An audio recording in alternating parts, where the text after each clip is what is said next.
ભાવનગરની અંદર ફાયર વિભાગે મિલકતો જપ્ત કરી હોવાની જાણકારી અત્યારે સામે આવી રહી છે। સમાચાર હાલ ભાવનગરથી મળી રહ્યા છે, જેમાં ફાયર વિભાગ દ્વારા મિલકતો સીલ કરવામાં આવી છે। 2 દિવસમાં 10 જેટલી મિલકતોને સીલ કર્યા હોવાની જાણકારી હાલ ભાવનગરથી સામે આવી રહી છે।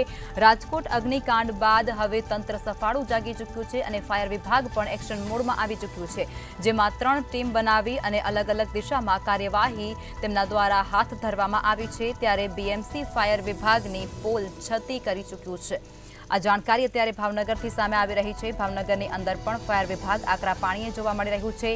અધિકારીઓના દરમિયાન ભલામણ પણ આવવાના દાખલા પણ સામે આવી રહ્યા છે। અનેક નવનિર્મિત મિલકતોને પણ ફાયર વિભાગ દ્વારા સીલ કરવામાં આવી છે।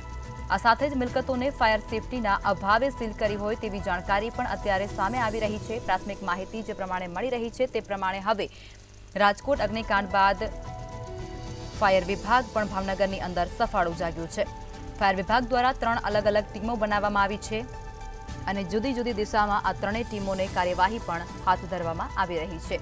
તો ફાયર વિભાગ દ્વારા ભાવનગરની અંદર અનેક મિલકતોને સીલ કરવામાં આવી છે। 2 જ દિવસની અંદર 10 જેટલી મિલકતો છે તે ફાયર વિભાગ દ્વારા સીલ કરી દેવામાં આવી છે।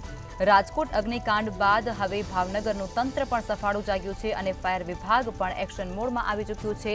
3 જેટલી ફાયર વિભાગ દ્વારા ટીમ બનાવવામાં આવી છે અને ત્યારબાદ તેમના દ્વારા કાર્યવાહી પણ હાથ ધરાઈ રહી છે। બીએમસી ફાયર વિભાગની પોલ પણ છતી કરી ચૂકી છે।